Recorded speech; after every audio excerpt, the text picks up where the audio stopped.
Ya, pemirsa TVRI Jakarta, Presiden Republik Indonesia Prabowo Subianto bersama dengan Wakil Presiden Republik Indonesia Gibran Raka Buming Raka genap memasuki 1 tahun masa kinerja pada Kabinet Indonesia Maju, di mana beliau juga memiliki banyak sekali program prioritas, salah satunya adalah cek kesehatan gratis yang telah diresmikan sejak bulan Februari 2025.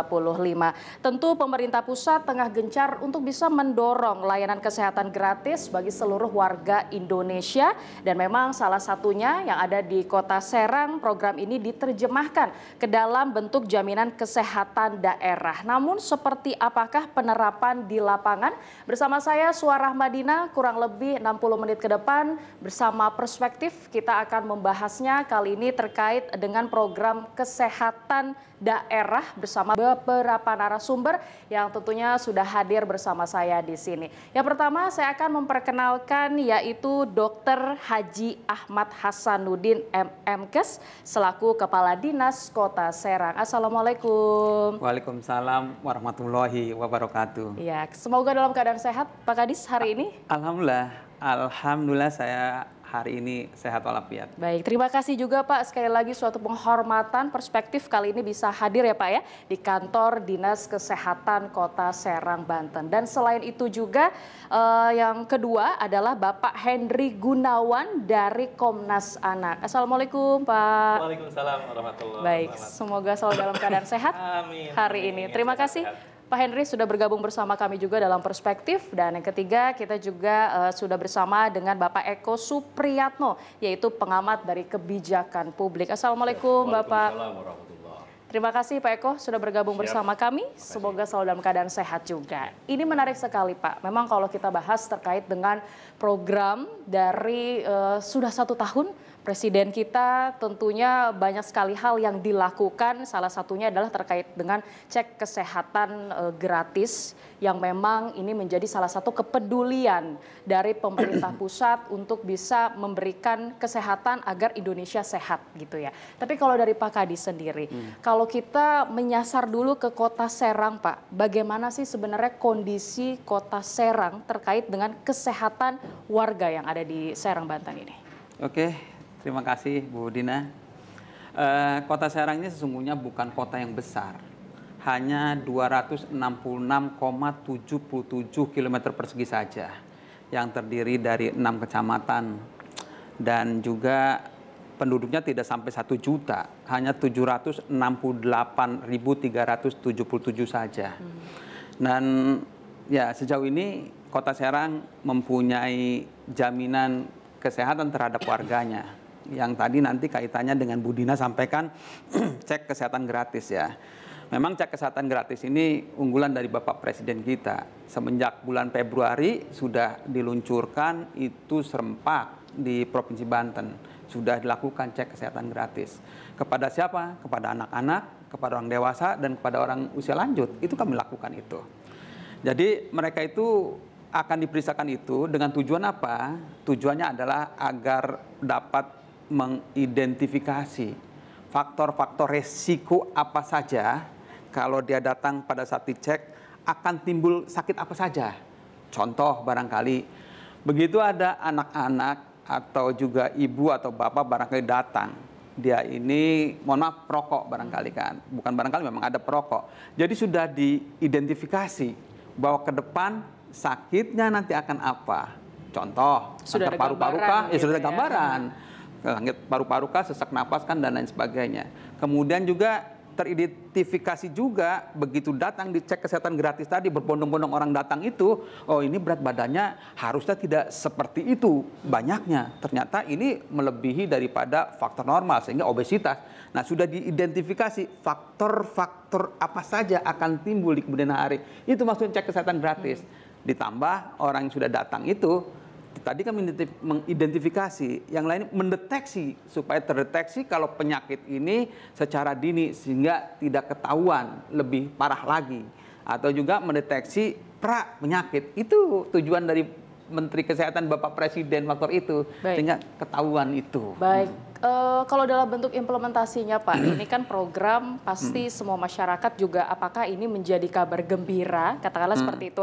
Walaupun memang di awal hanya sekedar kado ulang tahun gitu ya, awalnya disesuaikan dengan hari ulang tahun atau tanggal ulang tahun gitu ya. Tapi ternyata memang cek kesehatan gratis ini sudah secara menyeluruh, katakanlah seperti itu ya. Nah ini sebenarnya menjadi kabar gembira, kabar baik juga tidak sih dari Dinas Kesehatan untuk bisa katakanlah terus mengimplementasikan atau menjalankan jaminan kesehatan daerah ini? Kalau buat saya, selaku Kepala Dinas Kesehatan, ini adalah faktor yang memang harus masyarakat Kota Serang itu sehat.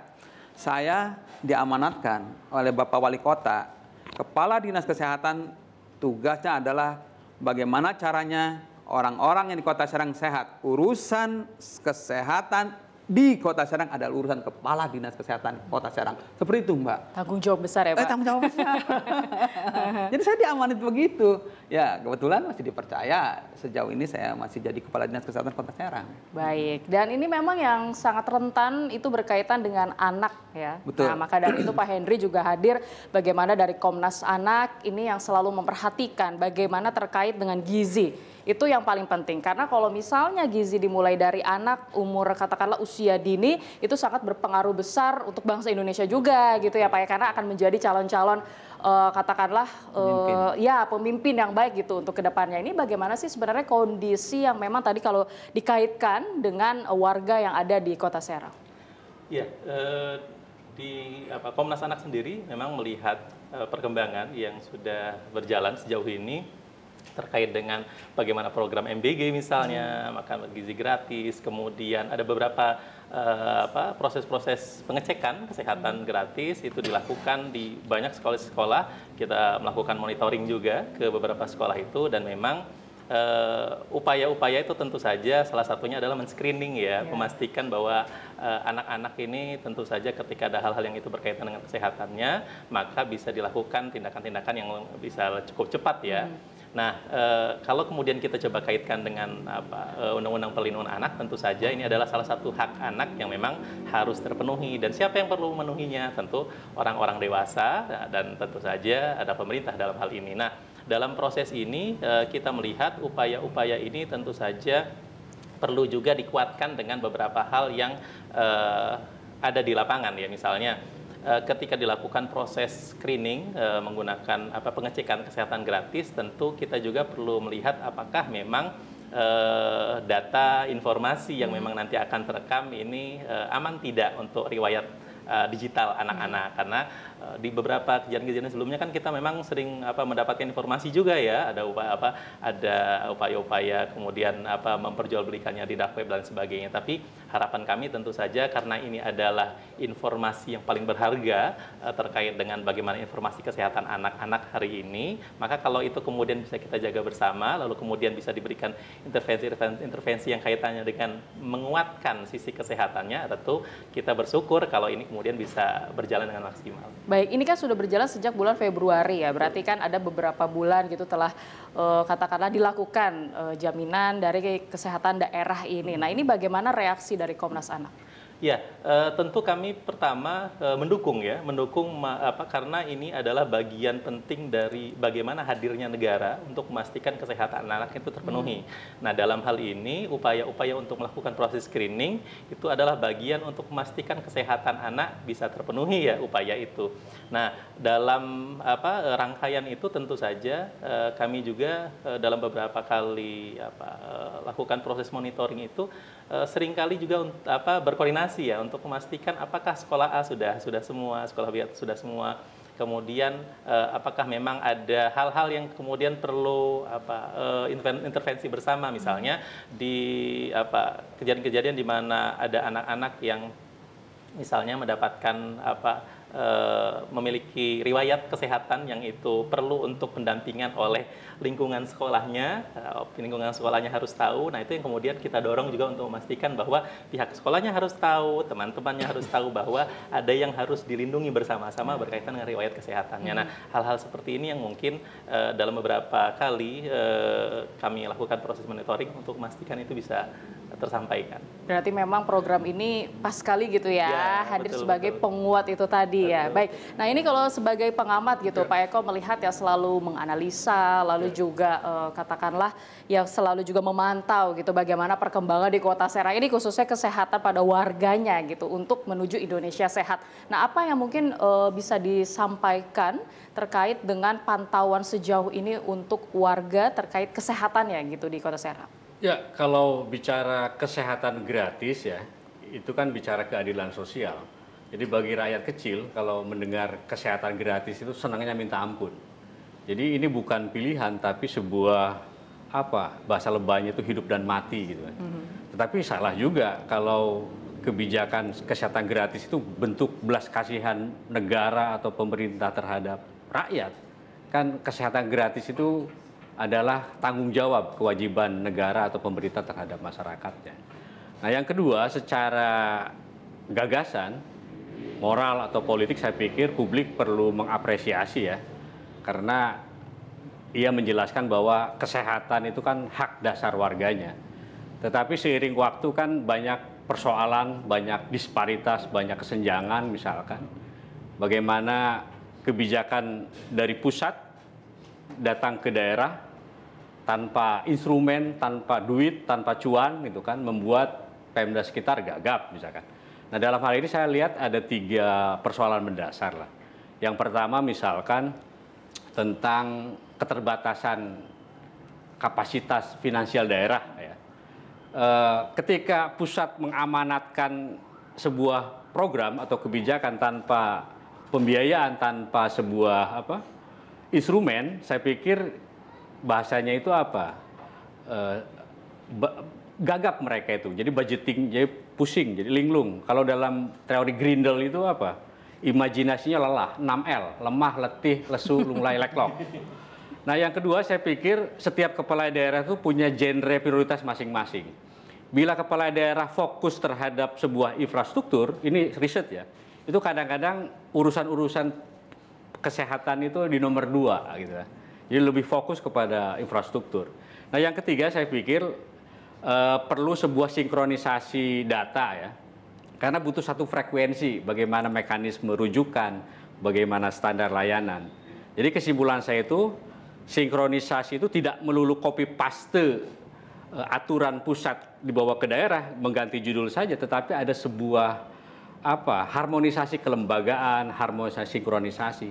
Bagaimana sesuatu yang berbau pusat, berbau nasional dibuat manis oleh pemerintah daerah lokal gitu, Mbak. Oke, dibuat manis gitu ya. Tapi ya itu tadi balik lagi tanggung jawabnya kan masih ini baru permulaan gitu ya. Tentu sangat wajar lah ya, katakanlah tadi butuh beradaptasi dulu gitu dengan adanya program seperti ini. Tapi sebenarnya kalau melihat permasalahan gitu ya Pak ya, ada beberapa permasalahan kalau kita kaitkan dengan kesehatan seperti tadi misalnya perokok katakanlah, terus misalnya kalau anak itu biasanya sangat berhubungan dengan kasus stunting yang memang juga nampaknya pasti ada ya Pak ya menurut data dari dinas sendiri. Nah itu bagaimana sebenarnya? Jadi kalau disampaikan bahwa kaitkan dengan stunting, memang betul Pak. Indonesia ini stunting harus diturunkan sampai dengan 14%. Stunting itu berbeda dengan gizi buruk. Singkat cerita atau singkat pendapat yang saya sampaikan terkait definisi stunting adalah sebagai berikut. Stunting itu adalah panjang badan atau tinggi badan tidak sesuai dengan umurnya untuk balita, bukan untuk dewasa. Kalau dewasa banyak orang yang orang yang tidak tinggi tapi dia pintar. Profesor B.J. Habibie beliau tidak tinggi tapi pesawat dia bisa bikin. Nah, itu. Jadi untuk balitanya. Berbeda dengan gizi buruk. Kalau gizi buruk berat badannya berbanding usianya tidak sesuai. Nah, sehingga dia dagingnya, mohon maaf, itu tulang iganya akan kelihatan seperti cucian ada ya, alat cucian itu yang plastik itu kelihatan tulangnya. Begitu juga tulang pipinya lebih menonjol dia, kemudian juga rambutnya lebih mudah dicabut dan juga dia sering nangis. Itu gizi buruk. Tapi stunting sekali lagi tinggi badannya atau panjang badannya tidak berbanding sesuai dengan usianya itu, yang mana pertumbuhan kognitif otaknya nanti dia tidak pintar itu.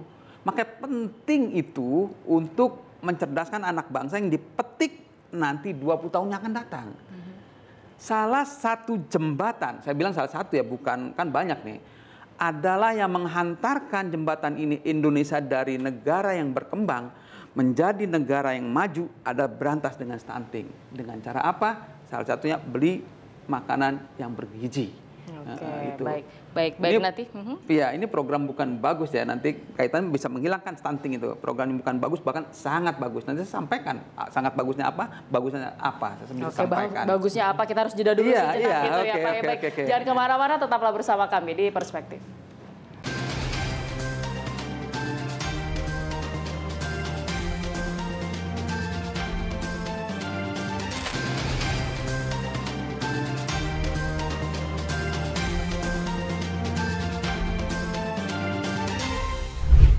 Terima kasih Anda masih setia bersama kami di Perspektif. Saya masih bersama dengan Kadis Kepala Dinas Kesehatan Kota Serang, yaitu Pak Hasan. Lalu juga masih bersama dengan Pak Henry dari Komnas Anak, dan juga masih bersama dengan Pak Eko selaku pengamat kebijakan publik. Nah, kembali ke Komnas Anak terlebih dahulu. Ini menarik sekali ya, karena memang perhatian khusus itu harus dilakukan dimulai dari anak, bahkan saat mereka berada di perut ibunya saat hamil, katakanlah seperti itu. Nah, tapi sebenarnya bentuk hambatan yang paling sering dialami oleh masyarakat, katakanlah kali ini anak dan perempuan misalnya seperti itu ya. Nah, itu dalam misalnya mengakses layanan, apa saja sih hambatan yang nampaknya pandangan dari Komnas Anak sering dialami? Ya, di beberapa laporan yang kami terima, lalu kami juga melakukan pengecekan langsung ke lapangan. Ada 2 laporan yang kami dapatkan informasinya, ini berkaitan dengan akses anak dan juga perempuan waktu itu, karena memang ibunya membawa anak secara langsung. Nah, di kejadian yang kami dapatkan informasinya itu terjadi di 2 rumah sakit swasta kebetulan di Kota Serang. Nah, ada satu kejadian yang itu kami dapatkan informasi, orang tua ini membawa anaknya dari sakit memang, kemudian baru terlayani itu, dia datang itu selepas maghrib mungkin ya, selepas maghrib baru diterlayani itu sudah, baru direspon itu sudah sekitar jam setengah 10. Jadi dia nunggu sepanjang itu karena ternyata setelah dilakukan pengecekan lebih lanjut sedang ada proses renovasi dan sebagainya. Nah, akhirnya ini kita menyebutnya tidak terlayani dengan baik lah ya dalam proses itu.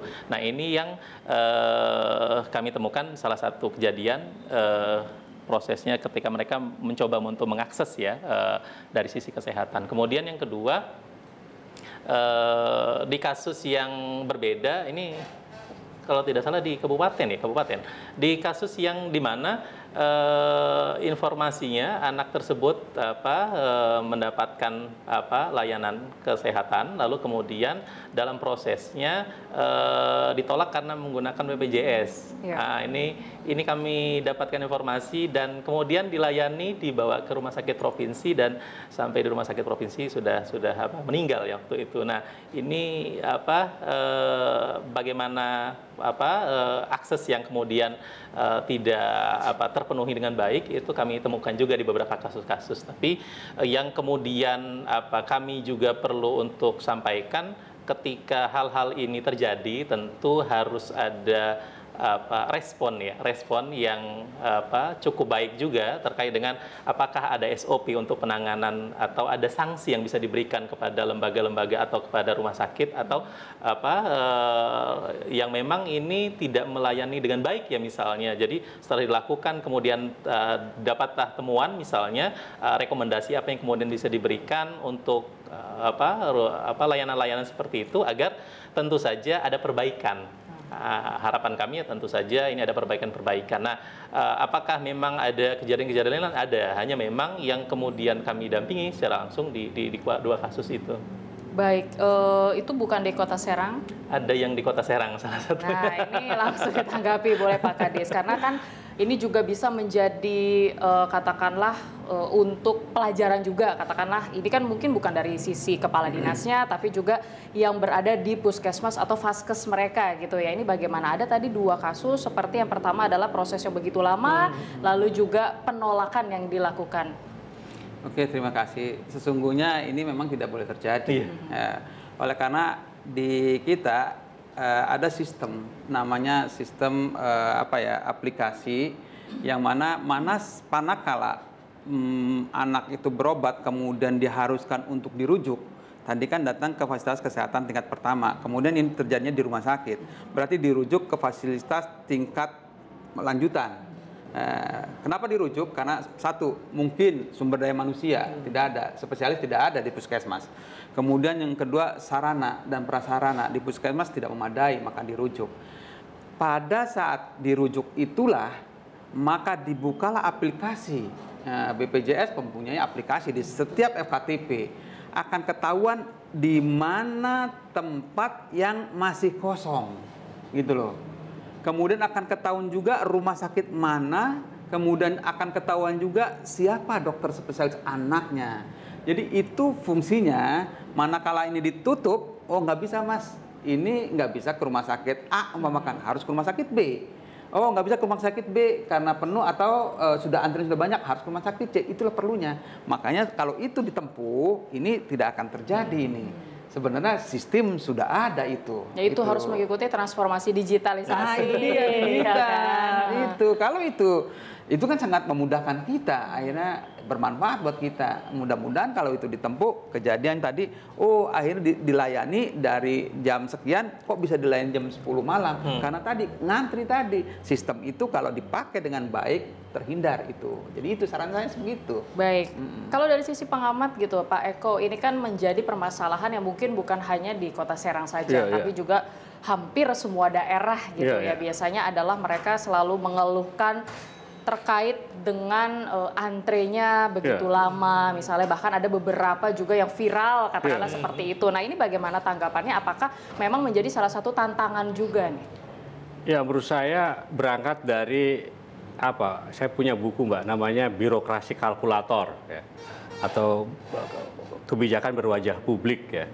Jadi itu bermula dari menurut saya ya tumpang tindihnya sebuah regulasi itu ya. Jadi banyak hal-hal soal-soal yang tadi cerita 2 tokoh besar ini, misalkan saya menyebutnya kemubaziran program ya, karena antara pusat dan daerah itu tidak seia sekata, malah sendiri-sendiri. Misalkan ada sebuah kasus di sebuah daerah Pak, pemerintah pusat sudah menganggarkan obat ya, lalu pemerintah daerah itu menganggarkan obat juga gitu kan. Kan artinya mubazir. Jadi di satu titik banyak obat, di titik lain nggak ada obat kan gitu. Nah saya pikir perlu namanya nalar kebijakan terpadu atau nalar kebijakan fiskal ya. Jadi harus satu ini, kan hari ini kan transparansi bukan menjadi pilihan moral, tetapi sebuah kebutuhan struktural. Itu ya, itu Mbak kira-kira. Baik, nah ini juga menjadi perhatian khusus ya. Mungkin saya kembali ke Komnas Anak itu, bagaimana tadi sudah langsung ditanggapi karena memang sebenarnya upaya itu dilakukan gitu ya Pak ya, dan memang permasalahan seperti ini pun ada. Tapi kalau misalnya dari sisi peran pemerintah daerah nih dalam memastikan perlindungan hak kesehatan anak dan perempuan, itu bagaimana sih pandangan dari Komnas Anak? Ya, sejauh ini kami melihat sudah beberapa program itu sudah dipastikan untuk tetap berjalan. Semisal kalau kita berbicara Banten dalam bentuk skop provinsi, sudah ada 2 rumah sakit baru yang kemarin baru saja diresmikan. Kemudian ada program mobile telemedicine misalnya yang sedang didorong oleh Bapak Gubernur untuk memastikan ini sampai ke daerah ya, ke beberapa titik-titik memang tentu saja yang perlu kita dorong lebih lanjut untuk pendampingan kesehatannya di bagian selatan. Nah, dalam hal ini beberapa program itu ya berkelindan juga ya, berkaitan juga dengan misalnya MBG, kemudian pengecekan kesehatan gratis. Nah, program-program ini kan sebenarnya akhirnya bermuara agar tentu saja ketika ada yang kesehatan itu tidak terpenuhi, ketika ada terjadi misalnya keluhan-keluhan, goncangan dan sebagainya, kan bisa di secara bersama-sama kita bisa mendorong itu agar terpenuhi. Nah, dalam proses itu tentu saja harapannya program-program ini yang pertama perlu disosialisasikan dengan tentu saja dengan masif untuk memastikan bahwa setiap bagian dari masyarakat mengetahui bahwa program ini adalah program yang bisa disentuh oleh mereka. Kemudian yang kedua, ketika sudah didorong untuk disosialisasikan dengan masif, yang kedua tentu saja memastikan agar mereka ikut berpartisipasi dalam program itu. Nah, karena kalau kemudian programnya sudah didorong dengan banyak sekali program-program yang cukup luar biasa, tapi kalau kemudian masyarakat responnya kemudian oh ini saya nggak sampai ini informasinya, lalu apa yang harus saya lakukan, ini kan masih banyak kita temukan seperti itu. Nah, itu yang kemudian partisipasi masyarakat ya salah satunya lewat bagaimana masifnya media sosial hari ini itu jadi bagian yang penting yang mungkin tidak bisa terpisahkan dari bagaimana ruang publik digital hari ini penting untuk masuk ya. Baik. Nah, ini langsung di komen nih Pak Kadis, balik lagi ke transformasi digitalisasi itu tadi ya. Karena memang zaman sekarang gitu ya, teknologi kan sudah semakin canggih, lalu juga digitalisasi sudah terus digaungkan. Nah, berarti kan peran dari katakanlah yang ada di puskesmas ini mereka juga harus ada mungkin pelatihan misalnya untuk bisa mengupdate digitalisasi. Nah, itu apakah mungkin ada program yang dilakukan dari Dinas Kesehatan Kota Serang? Jadi tentu ada Mbak, karena di kami kan ada bidang sumber daya manusia kesehatan, yang mana ya belajar ini tidak boleh berhenti sampai situ, harus tetap belajar, karena teknologi harus terus berkembang, maka kita harus ikutin itu. Nah, jadi pelatihan-pelatihan itu tentunya ada. Contoh saja ya di samping pelatihan kepada seorangnya dengan alatnya, kemudian juga kadang-kadang seseorang itu memegang program A, kemudian naik pangkatnya dia, akhirnya meninggalkan program A, timbul yang baru kan, dilatih lagi. Jadi itu juga memang satu permasalahan yang memang ya rotasi kan tidak menurut mungkin Mas. Manusiawi, jadi baru belajar tiba-tiba udah berubah lagi gitu. Manusiawi kemudian dia naik pangkat atau begitu kan, ya manusiawi. Nah, yang baru itu harus kita latih. Atau begini, atau yang sudah dilatih itu kemudian ikut dengan suaminya mungkin sekeliling Indonesia gitu kan, pekerjaan kalau pas pampres barangkali kan ada kan, oh kesana kesini air pindah, padahal sudah dilatih, itu kita melatih lagi, jadi tidak henti-hentinya itu Mbak. Kemudian satu lagi saya ingin mengomentari yang tadi tentang kemubajiran obat tadi ya Mbak ya kan? Sinkronisasi ya? Sinkronisasi ini, jadi apakah pernah terjadi mubazir obat itu? Pernah, saya tidak pungkiri, jadi tapi ada sebabnya ini. Sesungguhnya kita itu mengadakan obat itu setahun sebelumnya Pak di program, karena belanja pemerintah itu harus direncanakan setahun sebelumnya. Namanya ada program namanya RKO, Rencana Kebutuhan Obat. Rencana kebutuhan obat ini kita lemparkan kepada button up puskesmas, kamu kan tentunya daerah satu dengan daerah lain penyakitnya berbeda-beda. Ada yang lebih banyak penyakit kulit kan begitu kan, maka kamu rencanakan banyaklah obat-obat kulit kan, rencanakan. Itu rencana kebutuhan obat, kita belikan Mbak, thread. Nah, terkait dengan kok pernah terjadi atau ada terjadi kemubajiran, saya bilang tadi tidak mungkiri, saya itu bisa saja mungkiri, tidak mungkiri itu ada. Contoh kasus. Dalam perjalanan yang tadi kita merencanakan kebutuhan obat adalah A, B, C, D, tiba-tiba ada kasus baru yang ini bukan di dalam daerah saja, tapi dari luar negeri pun masuk. Dulu ingat nggak zamannya flu burung Mbak? Ya. Itu kan ingat kan? Begitu bahayanya, apalagi ke burung-burung, apalagi ke unggas, ke manusia bisa menular. Nah, negara hadir di situ supaya tidak menular dan menjadikan KLB terhadap manusia ke manusia yang lainnya. Bahayanya flu burung itu bisa mematikan. Maka negara beli Mbak obat Tamiflu. Untuk apa? Untuk mengantisipasi, bukan untuk mengobati, untuk supaya tidak kena sakit. Kalau kena sakit bahaya. Jadi begitu sakit udah ada obatnya nih, begitu sakit udah obatnya. Jadi dia persiapan obat dulu. Tapi alhamdulillah dengan mungkin perilaku hidup bersih dan sehat bagus, tidak kena penyakitnya. Jadi obat itu yang tadinya ancang-ancang buat kalau dia sakit sudah ada obatnya, jangan mati dulu gitu kan.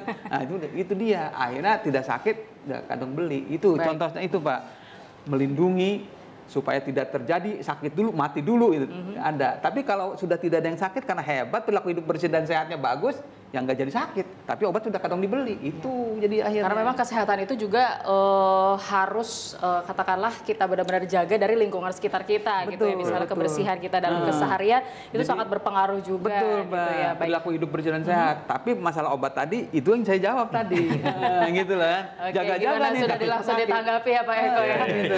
Oke, nanti kita juga akan membahas terkait dengan ini walaupun memang dari sisi membahas tentang jaminan kesehatan daerah secara gratis, tapi langkah apa nih yang harus dilakukan agar masyarakat tetap mendapatkan kesehatan yang berkualitas. Nah, ini yang paling penting gitu ya. Tapi usai jeda kita rehat dulu sejenak, tetaplah bersama kami di Perspektif.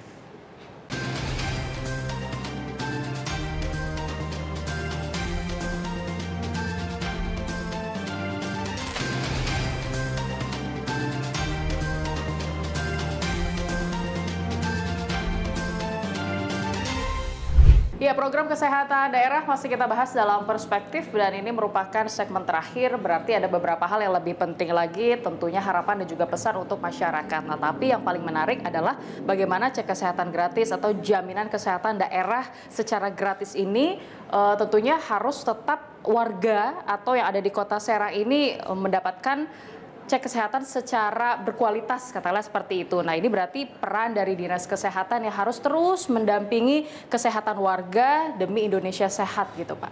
Silakan.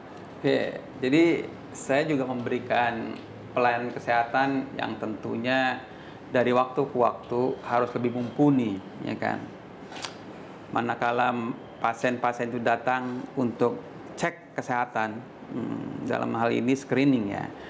Kemudian diketahui ada hal-hal apa yang perlu dilakukan, free dia datang ke puskesmas atau klinik-klinik lainnya.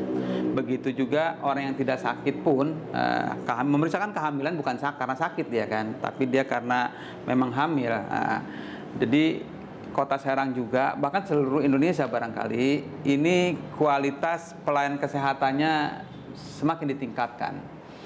Apa yang saya bilang semakin ditingkatkan, di seluruh puskesmas sudah tentu wajib ada USG Pak, sonografi, ultrasonografi, di mana nanti itu dalam setiap kehamilan itu diwajibkan 6 kali memeriksakan kehamilannya.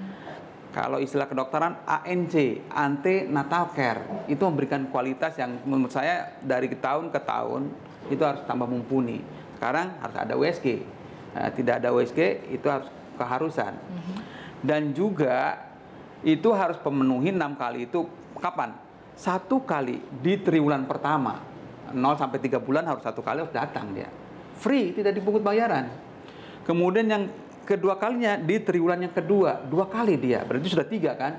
Kemudian yang 3 kali pemeriksaan itu di bulan ketiga, berarti 6 kali.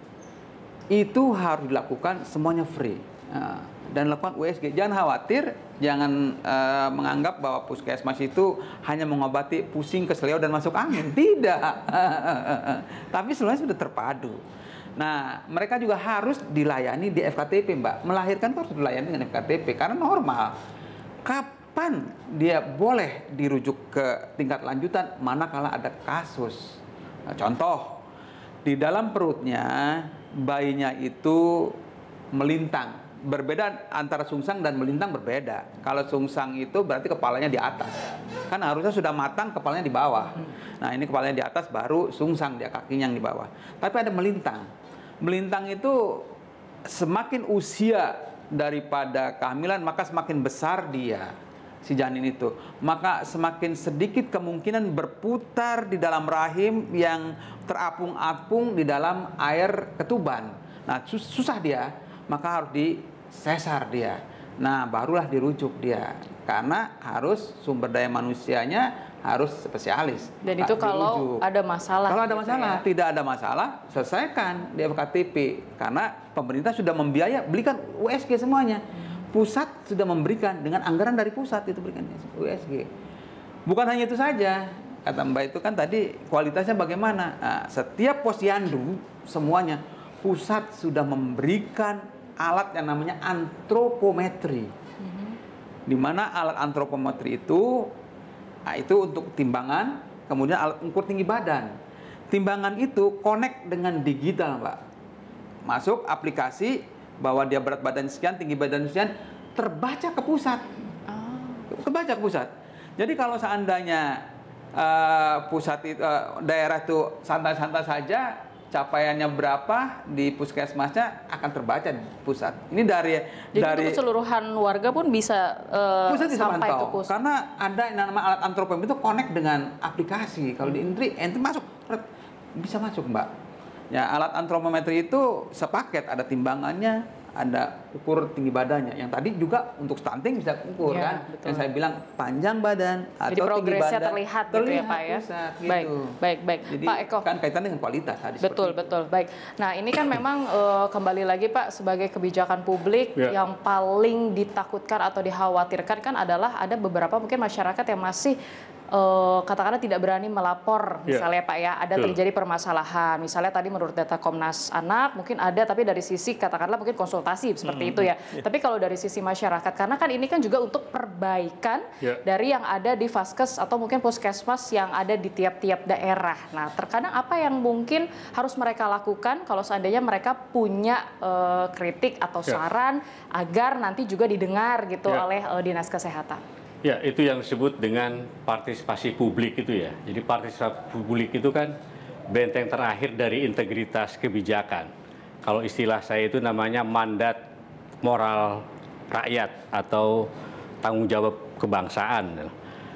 Bisa dilakukan oleh masyarakat itu misal membuat forum warga di sekitar puskesmas, lalu Dinkes melibatkan kampus atau sekolah dan sebagainya. Nah, dalam istilah kita itu ada, Mbak, namanya demokrasi itu harus hidup.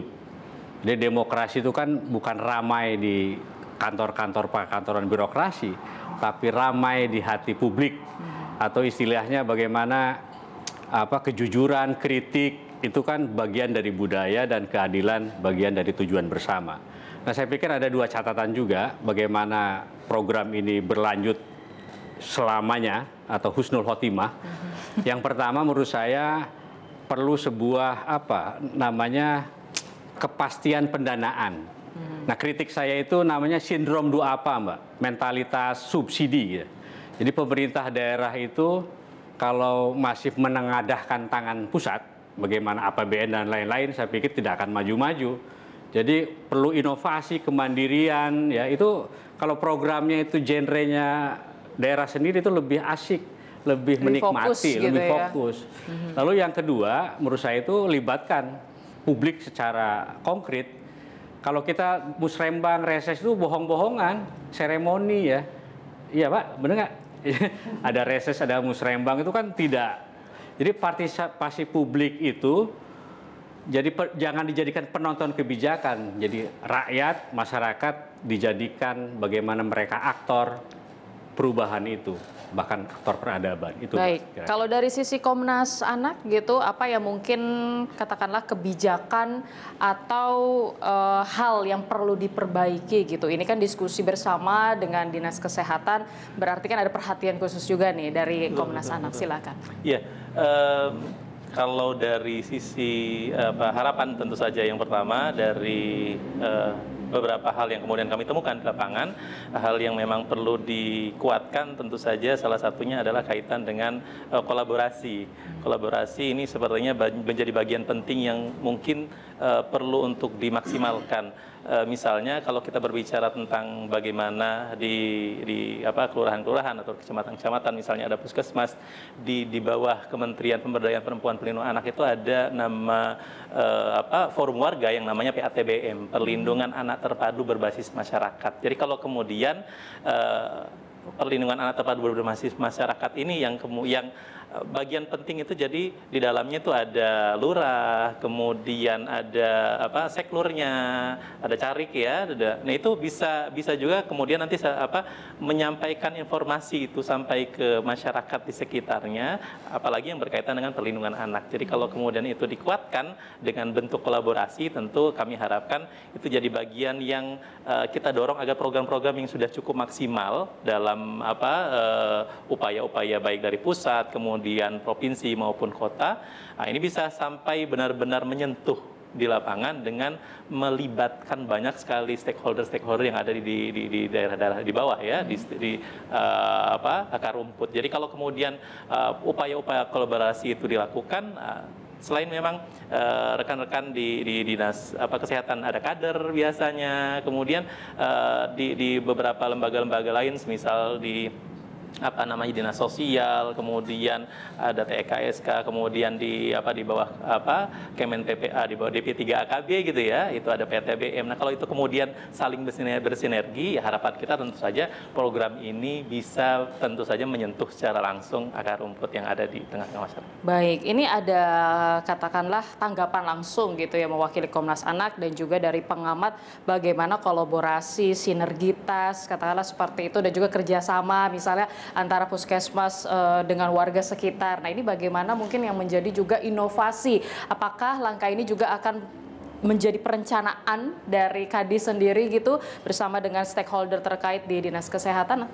Ya, kalau menurut saya itu bagus dan memang harus dilakukan. Oleh karena tadi jangan mengandalkan ya anggaran dari pusat, begitu ya Mas ya. Tapi sesungguhnya Kota Serang ini Mbak, itu PAD-nya kecil, ya kan. Jadi Kota Serang ini tidak sampai 500 miliar pendapatan asli daerah, tapi belanjanya 1,5 triliun. Jadi jelas mengandalkan dari pusat. Nah oleh karena itu bagaimana caranya kolaborasi itu harus dilakukan. Tadi sampaikan betul, itu sudah kami lakukan Mbak. Contoh, ini kan terkait dengan cek kesehatan gratis. Masyarakat kalau sudah merasa sehat, untuk datang dong, untuk mengecek untuk dirinya sendiri padahal. Kadang-kadang tidak mudah itu. Padahal untuk dirinya sendiri suruh datang untuk diperiksakan. Kenapa beralasan begitu? Saya lagi enak jualan kok, saya sehat kok, suruh datang. Nah itu dia. Tapi ada kolaborasi yang saya tadi kan kolaborasi. Contoh, ada reses ya dari DPR RI Komisi 9 datang ke sini, mengumpulkan warganya. Pada saat mengumpulkan warganya, ya mereka memberikan ongkos, memberikan juga ya makan gitulah mungkin ya makan. Nah baru tuh datang pada saat momen itulah cek kesehatan gratis screening dilakukan. Padahal itu untuk mereka sendiri ya Pak ya. Tapi tetap kami tetap melayani. Mereka kadang-kadang harus dibegitukan baru dia datang, karena tadi itu ada hal yang menarik gitu kan ya. Nah, di situ momen saya harus lakukan itu. Baik. Itu loh. Baik. Gitu maksudnya. Baik, gitu. Pak Kadis, mungkin apa yang menjadi pesan dari Pak Kadis sendiri gitu ya, untuk ini kan kita lihat masih ada beberapa katakanlah warga yang tergolong miskin yang mungkin belum terjangkau atau mungkin belum terdaftar Pak untuk cek kesehatan gratis ini. Pesan untuk masyarakat agar mereka juga kerjasama gitu ya, balik lagi walaupun bukan sekedar tadi yang dijelaskan oleh Pak Kadis gitu ya, mereka harus ada sesuatu dulu baru katakanlah mengikuti program ini. Tapi apa yang harus mereka lakukan, silakan. Jadi kalau menurut saya simpel ya, sedia payung sebelum hujan. Ibaratnya ayo kita antisipasi, cek kesehatan gratis dilakukan daripada kemudian dia terlewatkan kemudian dia sakit. Besar biayanya, besar ongkosnya. Seberapapun negeri ini menyediakan uang untuk mengobati, untuk pengobatan itu akan habis. Tapi kalau pengobatan itu disediakan, sedangkan program pencegahannya lebih diutamakan, maka uang untuk pengobatan itu akan utuh pemerintah. Jadi ayo datangi cek kesehatan gratis. Ayo datangi himbauan kader-kader kesehatan manakala mengumumkan adanya kegiatan posyandu di tempat Bapak Ibu sekalian. Sehingga terpantau ibunya kehamilannya, terpantau anaknya, kemudian imunisasinya sehingga semua masyarakat Kota Serang semuanya menjadi sehat. Baik, jadi jangan tunggu sakit dulu ya Pak. Sakit dulu. Harus punya kesadaran. Mahal Ya, nanti berobat harus itu. punya kesadaran dan juga mungkin ingatkan orang-orang yang ada di sekitar kita bahwa sehat itu mahal dan sehat itu penting. Terima kasih Kepala Dinas Kota Serang, Pak Hasan sudah hadir di Perspektif dan juga Pak Henry dari Komnas Anak serta Pak Eko ya Pak ya selaku pengamat kebijakan publik sudah bergabung bersama kami dalam Perspektif. Jadi memang kesehatan adalah hak semua warga. Semoga sinergi antara pemerintah, masyarakat, dan semua pihak terus memperkuat jaminan kesehatan daerah agar benar-benar dirasakan manfaatnya oleh seluruh lapisan masyarakat. Akhirnya saya Suara Madinah undur diri. Terima kasih atas kebersamaan pemirsa TVRI Jakarta semuanya. Sampai jumpa. Wassalamualaikum warahmatullahi wabarakatuh. Waalaikumsalam.